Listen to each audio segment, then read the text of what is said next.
홍수법, 즉 노출 훈련에서는요, 내가 행동을 하잖아요. 그리고 오감을 자극을 해서 뭔가 표출을 하잖아. 그러면 그 표출된 에너지를 보고 사람들이 어떤 사람은 나에게 지지를 해주지만 어떤 사람은 나를 부정합니다. 신뢰!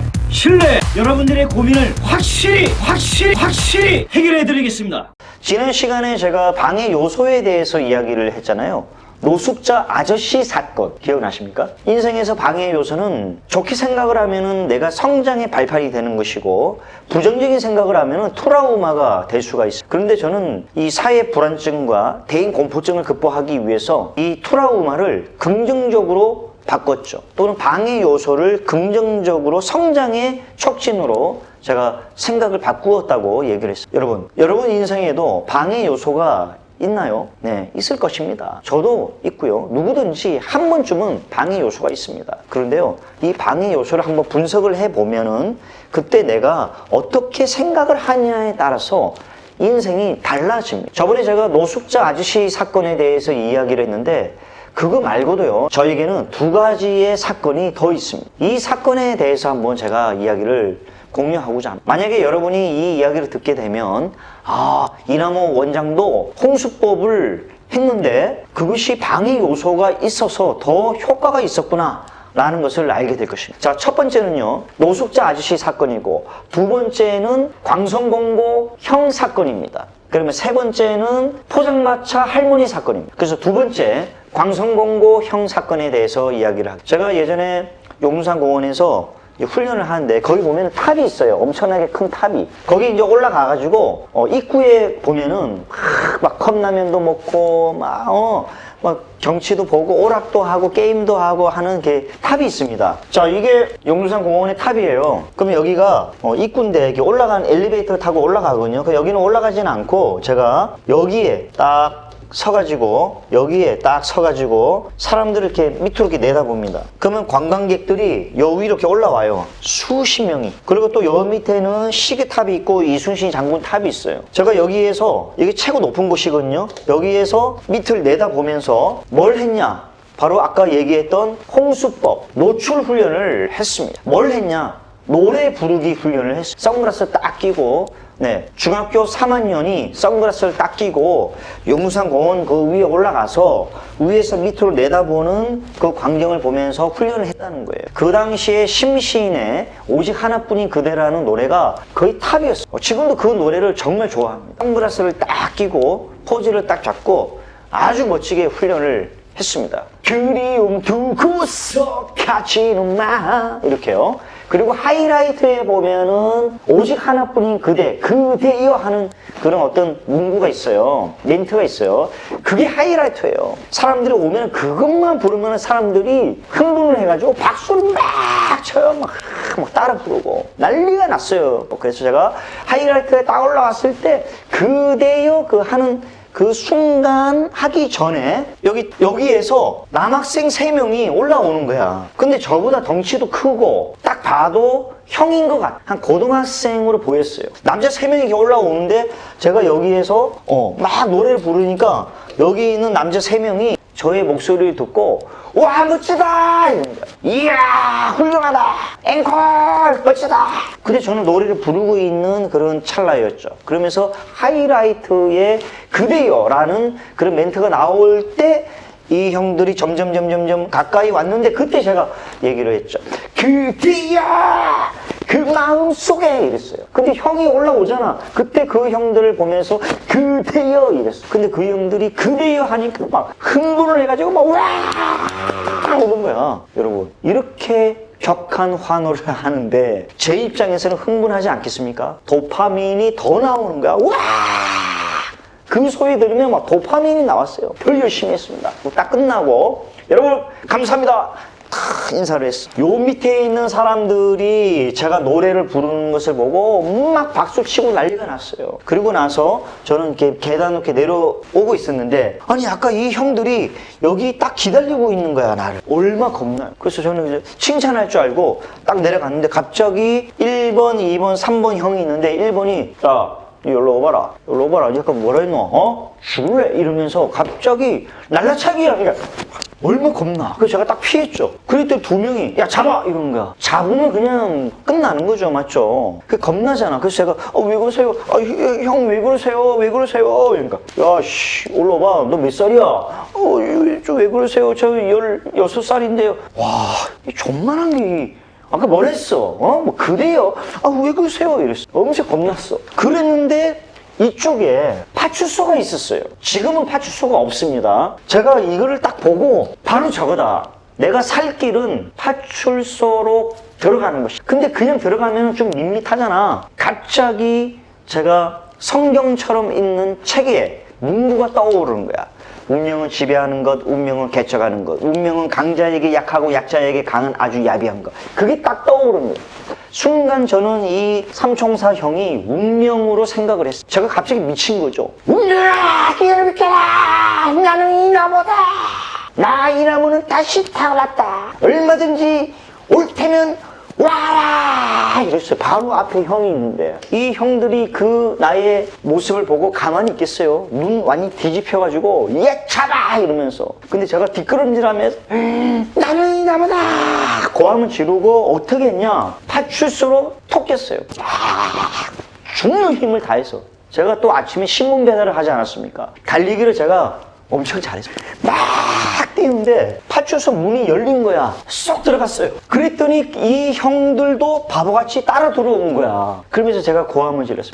살려주세요, 살려주세요, 아저씨. 했더니 갑자기 파출소 아저씨가, 경찰관이 불러오더니 이 세 명을 목덜미를 다 잡아보는 거야. 그러더니 갑자기 의자에 막 강제로 앉히더니 너희들이 깡패야! 이러면서 그 경찰관 아저씨들이 들고 있는 봉 있죠? 그걸 가지고 허벅지를 빵빵빵 치고 저는 쫄아가지고 저 구석에서 떨었어요. 진짜 겁났어요, 그때는. 그랬더니 경찰관 아저씨가 1번 형한테 너 왜 그랬어? 너희들 뭐야? 하면서 얘기를 했죠. 그랬더니 이 형이 얘기를 한 거예요.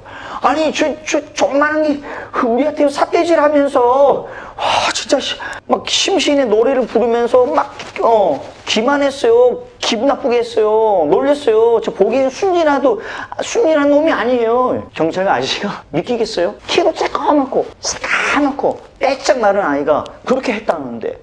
안 믿기지잖아. 그러면서 저를 부르셨어요. 야, 여기로 와봐라. 그러면서 형들은 이렇게 앉고 제가 여기에 앉고요. 경찰관 아저씨가 이렇게 서 있어. 그러면서 이렇게 대면을 했습니다. 아저씨가 나무야, 무슨 일인지 너 한번 다시 얘기해봐. 그러면서 제가 얘기를 했습니다. 뭐라고 얘기하냐면 사실은 저에게 사연이 있어요. 제가 대인 공포증이 있어요. 대인 공포증이 뭐냐면요, 할 말도 못하고 주장도 못하고 따지지도 못하고 늘 바보같이 힘 있는 사람에게 당합니다. 그래서 저는 한 권의 책을 읽고 이렇게 주말마다 용산공원, 남포동, 자갈치, 서면, 해운대 이런 데 가서 이런 훈련을 하는데 이 훈련이 바로 노출 훈련이라고 해요. 그래서 저는 되든 안 되든 제 변화를 위해서 훈련을 하는 것입니다. 근데 오늘 제가 용산공원 탑에서 노래를 부른 건 맞는데 형들을 기분 나쁘게 한 것이 아니라 그것은 훈련입니다.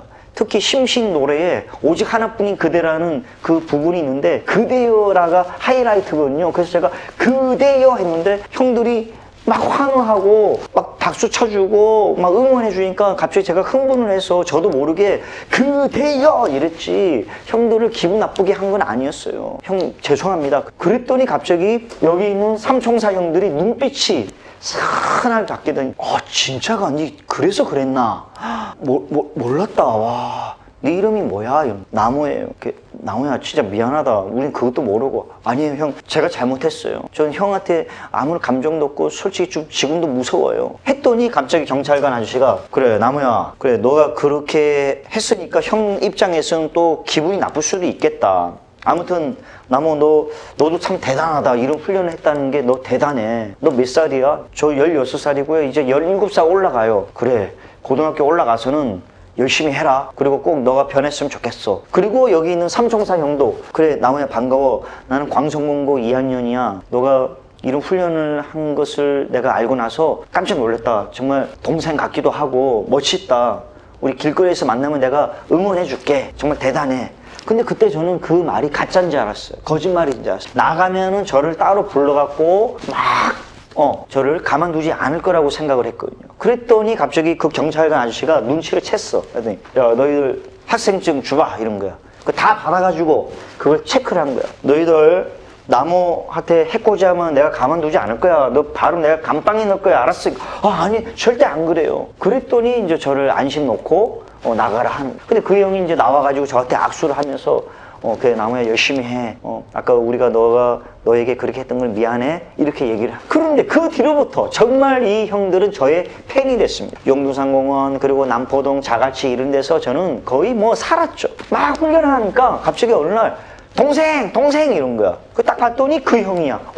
형 그래 야 너 그때 이름이 뭐였지? 남호인가? 예 맞아요. 그래 나무야 열심히 해. 내가 항상 응원해. 이런 거예요. 지금도 벌써 30년이 지났는데도 그 형들이 생각이 나. 그 형들은 저에게 방해 요소였지만 결국은 저의 팬이 됐고 그 형들은 저의 무조건 지지자였죠. 이것이 바로 광성공고형 방해요소 사건입니다. 홍수법, 즉 노출훈련에서는 반드시 방해요소가 나타납니다.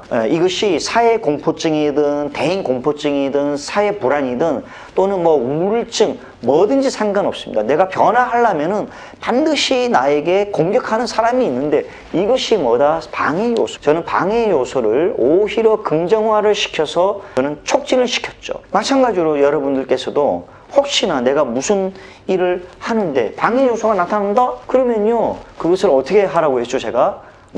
안고 가야 됩니다. 또는 그것을 긍정화를 해서 그 사람들이 내가 다르다는 것을 알려줘야 됩니다. 그러면 그 사람들은요 처음에는 이해가 안 되지만 여러분의 신념과 열정이 있다면 다르게 본다는 거죠. 자, 그리고 세 번째 방해 요소는요 포장마차 사건입니다. 부산극장 앞에 보면은 포장마차가 쫙 있어요. 오징어 땅콩 파는 그런 포장마차가 있습니다. 거기에서 저는 항상 훈련을 했어요. 예를 들면 여기에 부산극장입니다. 지금은 사람들이 많이 없는데 예전에는 사람들이 너무너무 많았어요. 정말 수백 명, 수천 명이 이 부산극장 주위에 사람들이 많았어요. 그러면 저는 여기에 딱 서요. 그럼 사람들이 이렇게 있지 않습니까? 그런데 여기에 포장마차에 할머니가 있어. 이렇게 장사하는 사람. 그러면 제가 여기에 딱 서가지고 훈련을 했습니다. 뭘 했냐? 바로 연설을 했습니다. 자기 암시 훈련을 했습니다. 운명은 강자에게 약하고 약자에게 강한 아주 야비한 것. 나 이 나무는 다시 태어났다. 나 이 나무는 다시 할 수 있다. 나 이 나무는 반드시 할 수가 있다. 나 이 나무는 변화할 수 있다. 나 이 나무는 다시 태어났다. 과거는 이미 지나버렸다. 과거는 이미 다 흘러갔다. 나 이 나무는 다시 태어났다. 자 나가자 막 이러면서 훈련을 했어요. 그런데 갑자기 이 할머니가 좀 뭔가 못마땅했나 봐. 시끄럽잖아. 영어 방해잖아요. 그랬더니 갑자기 이렇게 얘기를 하는 거야. 시끄럽다. 집에 가서 공부나 해라 임마. 이런 거야. 마음속에서 화가 나는 거야. 왜? 내가 훈련하는데 방해를 하고 있잖아요. 그래서 제가 어떻게 했냐? 이렇게 얘기를 했습니다.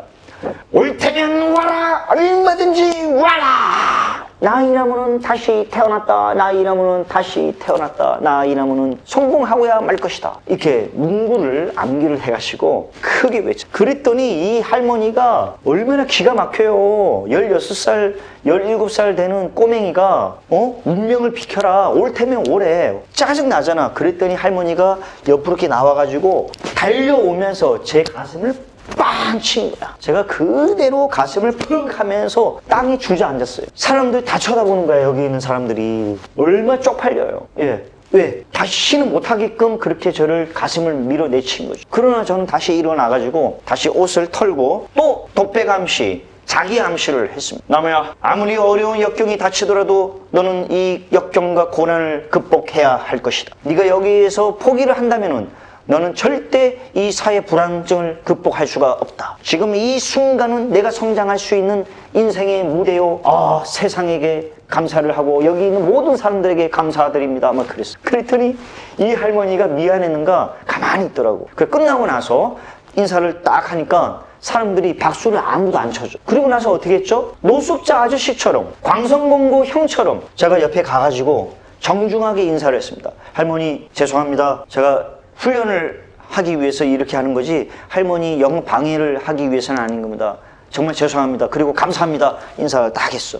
했더니 할머니가 갑자기 그래. 근데 니 몇 살이고? 저 17살이에요. 이제 고1 올라가요. 아이고야 그 쬐꼬만 게 진짜 용기도 대단하다. 너 매일 오대 여기. 매주 오대. 어떤 날은 뭐 일주일 내내 오더만. 그래 이제 언제까지 훈련할 거고? 할머니 저 언제 제가 이 사회 불안증을 극복할지는 모르지만 저는 이 극복할 때까지 10년이 걸리더라도 이 훈련을 할 겁니다. 아이고 그래 아무튼 열심히 해라. 이제는 내가 졌다. 그래, 네 뭐 좀 땅콩 좀 먹을래? 아니요, 괜찮습니다. 하고 이제 딴 데 갔어. 자, 이게 바로 방해 요소 세 번째, 홍수법. 즉 노출 훈련에서는요, 내가 행동을 하잖아요. 그리고 오감을 자극을 해서 뭔가 표출을 하잖아. 그러면 그 표출된 에너지를 보고 사람들이 어떤 사람은 나에게 지지를 해주지만 어떤 사람은 나를 부정합니다. 네, 그 부정한 사람에 의거해서 내가 휘둘리면 안 돼요. 여러분들의 사회 불안이나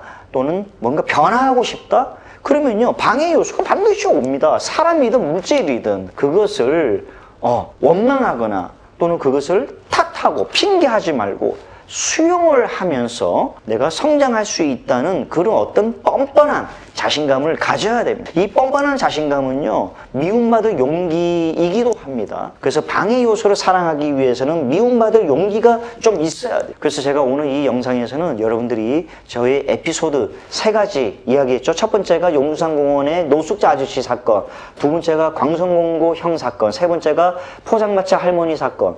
이 방해 요소 3가지가 제 인생에서는 제가 어떤 일을 할 때 누군가 저를 또 방해하지 않겠습니까? 그러면 이 3개의 사건이 떠오르면서 내가 옛날에 그랬지 이러면서 생각을 좀 더 긍정화를 하고 좀 더 적극적이고 긍정적이고 수용적으로 하다 보니 제가 끈기가 생기고 제가 어느 날 성장을 하게 된 것입니다. 그래서 여러분들이 오늘 이 영상을 보고 그래서 여러분이 오늘 이 영상을 통해서 조금이나마 삶에 큰 도움이 됐으면 좋겠습니다. 감사합니다.